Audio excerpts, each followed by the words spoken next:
मुन्नी आँखों से देख नहीं सकती थी क्योंकि वो अंधी थी। यही कारण था कि कालू कौवा अपनी बेटी को पसंद नहीं करता था। मुन्नी चलो, आज मैं दूसरे जंगल जा रहा हूँ, तुम भी मेरे साथ चलो।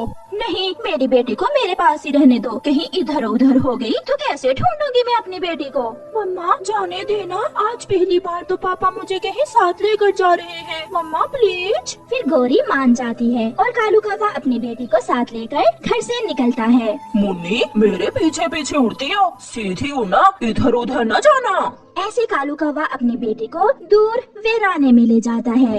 यहाँ इस पेड़ पर बैठ जाओ मुन्नी, मैं तुम्हारे लिए पानी लेकर आता हूँ। मगर पापा मुझे तो प्यास नहीं है। अभी दूर जाना है, रास्ते से कहीं पानी नहीं मिलेगा, इसलिए इधर से ही पानी पी लेते हैं। फिर कालू कौवा वहाँ से चला जाता है। कालू कौवा सीधा अमरूदों के बाग में जाता है। वहाँ वो जी भर के अमरूद खाता है। जान छोटी, अंधी बेटी को पालना मेरे बस की बात नहीं है। उसके तो भाग्य में ही ऊपर वाले ने दुख लिखे हैं, कुछ ज्यादा ही सही।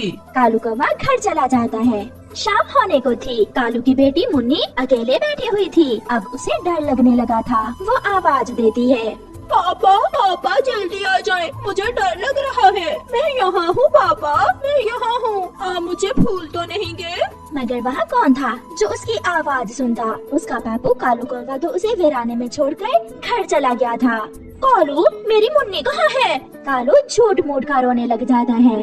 गौरी गौरी, मैं अपनी मुन्नी को पेड़ पर बिठाकर पानी पीने गया था कि उसे चील खा गई।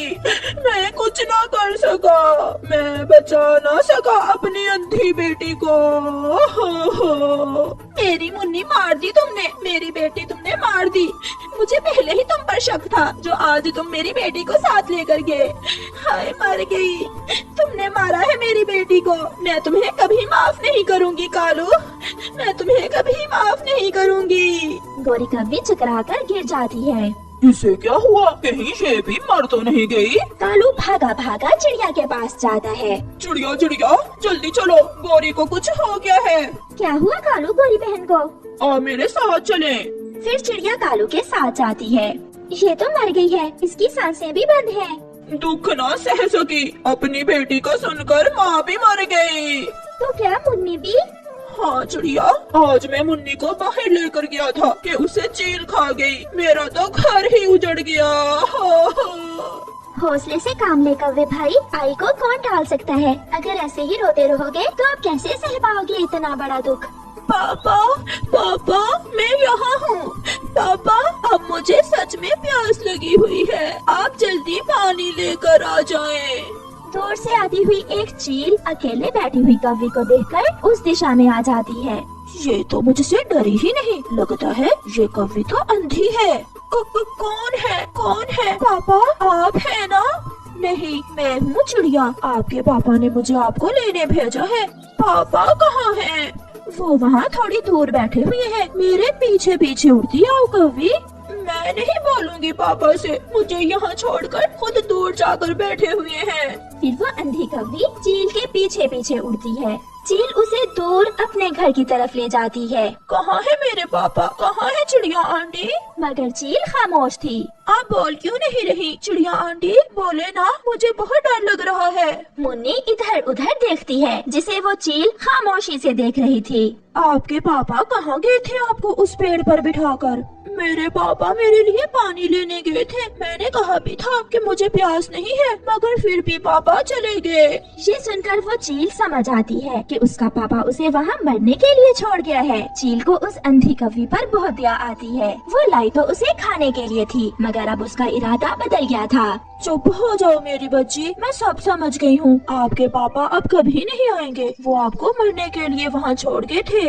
आंटी कोई पापा भी ऐसा कर सकता है? हाँ बच्ची, कुछ पक्षी बहुत जालिम होते हैं। ये लो, आप ये दाना खा लो और मैं आपको पानी भी देती हूँ। मुन्नी दाना खाती है, पानी पीती है और चील के पास उसी के घोंसले में सो जाती है, जिसे देखकर चील को बहुत अच्छा महसूस हो रहा था। मैंने सारी जिंदगी कोई अच्छा काम नहीं किया, हमेशा पाप किए, मगर इसका पापा तो मुझसे भी बड़ा पापी निकला। फिर ऐसे ही दिन और रात गुजरते गए। चील हर रोज घर आते हुए कुछ ना कुछ मुन्नी के लिए खाने को ले आती। आंटी चिड़िया, आपका आकार बहुत बड़ा है। मम्मा तो बताया करती थी कि चिड़िया हमसे भी छोटी होती है। हाँ बेटी, मैं बड़ी चिड़िया हूँ। कालू कौवा अब बहुत मजे की जिंदगी गुजार रहा था, क्योंकि उसे क्या मालूम था कि घर परिवार और रिश्ते क्या होते हैं। वो अकेला रहकर ही खुश था। मैं कालू हूँ, मैं कालू हूँ, मैं काला काला कालू हूँ, मैं ऊंचा ऊंचा उड़ता हूँ, ला ला ला ला ला ला ला। अब तो कोई कौवी मेरे चक्कर में आ जाए तो मैं दूसरी शादी करूँ। कौवा एक पेड़ पर बैठा हुआ ऐसे सोच रहा था। उड़ती हुई चील उस दिशा में आती है। काला है तो क्या हुआ, है तो मांस। आज मैं इस कौवे को ही अपना भोजन बना लेती हूँ। तेजी से वो चील कौवे की तरफ आती है और अपने मजबूत पंजों में उसे दबोच लेती है। मुझे छोड़ दो चील, मुझे छोड़ दो, मैं तो बूढ़ा कौवा हूँ। चलेगा, आज भूख बहुत तेज है, आज बूढ़ा कौवा भी चलेगा।